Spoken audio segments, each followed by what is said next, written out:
Guys, welcome back to Greasy 46. Today we're going to be doing a mod that I've had for a while. I originally bought it for my old E36 that I had a few years ago.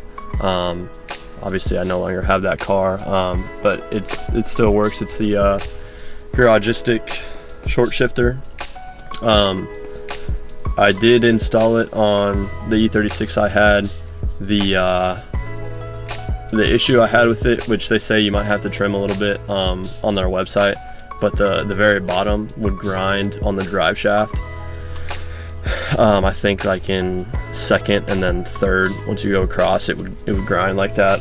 But so I've had it sitting, just in my parts bins for probably like 2 years now.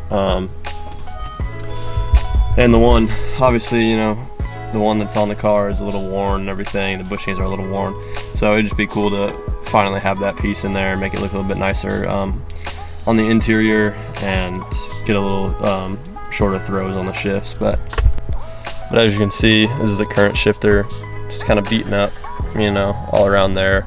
And then you know how the E46's throws are. Yeah, same thing. That's all beat up. The throws are super long.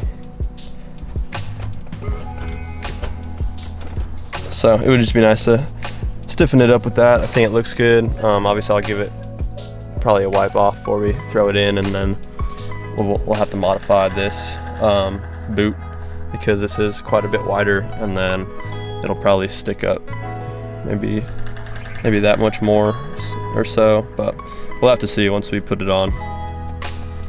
So we just pulled this boot up so I could look underneath before fully pulling the knob off. You just kind of pull from the sides right there. It just got clips, and then clips on the other side as well. And you can see that I broke this piece before. I think I mentioned it in a previous video. I need to get a new trim piece right here. You can tell that it's cracked right there, but I should look under here. I'm gonna go ahead and pull this off. I've heard it's kind of difficult, so I'll probably do that off camera so I can use both hands, and then pull that rubber out, pull the boot off, and see what we're working with underneath.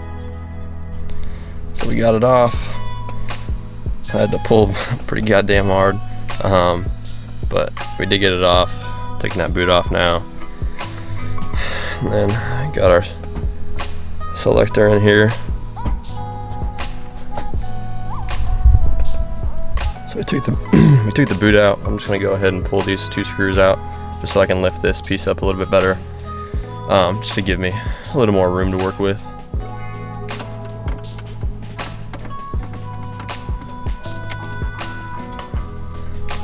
So we got the boot out, we got that piece out after moving this out of the way, and now we just have this rubber piece. Looks like it's the first time anyone's messed with this because it looks like this looks like it's still glued in, so it's being a little bit of a bitch, but we'll get it out. So I got this piece pulled out. Pretty much you just got to pull one side, because like this whole lip right here at the bottom is all underneath that metal piece to hold in, like the trans tunnel hole. So I pulled that boot off. It's just a little difficult because this lip here at the bottom is so long and all of it is underneath the metal hole, so it's on the other side of the trans tunnel hole right here.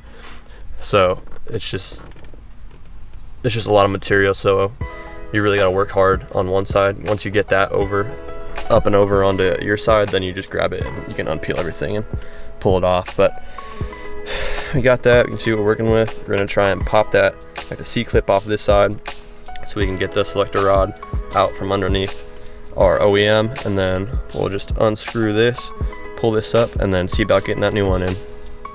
So we popped the C-clip off that's holding the selector rod onto the bottom of this. I'm not gonna be able to see it from up here. It fell down, it's on the ground, I know where it is, but we just used a little flathead. I just pulled the gear selector over to the side so I could get it down in there, and then you just push down and it'll come out. I'll for sure have to jack the car up to be able to get myself underneath it, to reach back up there and put the selector rod back through the new gear shifter and then put that C-clip in. But for now, I'm just gonna try and do everything from the top side as far as removing this OEM one. So I got that clip out. We'll go ahead and try and pull out the selector rod that goes to the transmission from the little eyelet in the bottom of the actual gear shifter, and then we'll just spin the gear shifter and pull it out, and I'll show you guys how to do that in just a second. And I just cleaned the car yesterday. I vacuumed it, gave everything a wipe down because it's been pretty dirty doing all this, all the work I've been doing to it, you know, in and out of the shop with dirty ass hands, touching stuff, getting in the glove box. So I did clean it yesterday, so I'm trying to keep it, you know, relatively clean, but we'll see how that goes. So we did end up pulling it out. I don't know if you can see it down in there. Yeah, in the back right there. If I can get the light to it. That little shiny part back there, that is the selector rod, and then now this is free. So what we'll go ahead and do, at least what I used to do, is you get some needle nose pliers. You spread them out as wide as you need. You see those little holes in there? You stick it in the hole, and then you just gotta twist it. Yeah, you just twist it, and then it should pop out. So we used our needle nose, twisted it, and then you can kind of see. It'll be easier once we pull it out, but let's pull it up. So we got that old one out now, and then you can see better now that it's out. You see how there's like a little space right there. Same on this side, and then once you get in there, there's a hole right there. That's how it locks in. So if you can tell on either side, most of them are flat, right? But then like that side, that one looks a little bit different. It's got more of like an edge to it, and it's a little bit shaped. And then there's one on the other side. You use those little rounded off to guide it in, and then push down, and then once it's down far enough, you do that same trick with the needle nose and spin it so that those pieces on either side fit into those slots, and that's what locks it down. So we push down.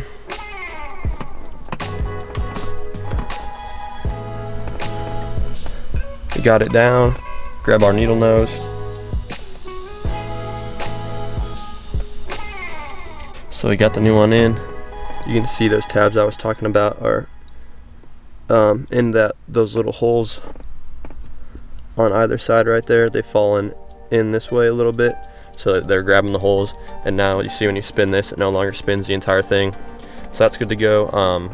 Luckily it looks like it's not going to hit the drive shaft, but I mean, maybe that'll change once we hook up the selector rod back to it, but for now it's looking like the clearance will be good, and then we will go ahead and jack the car up and get on the bottom side and see if we can get that selector rod through. Alright, so we've got it in, and as you can see, we got it, hopefully you can see in there, but it's partially in.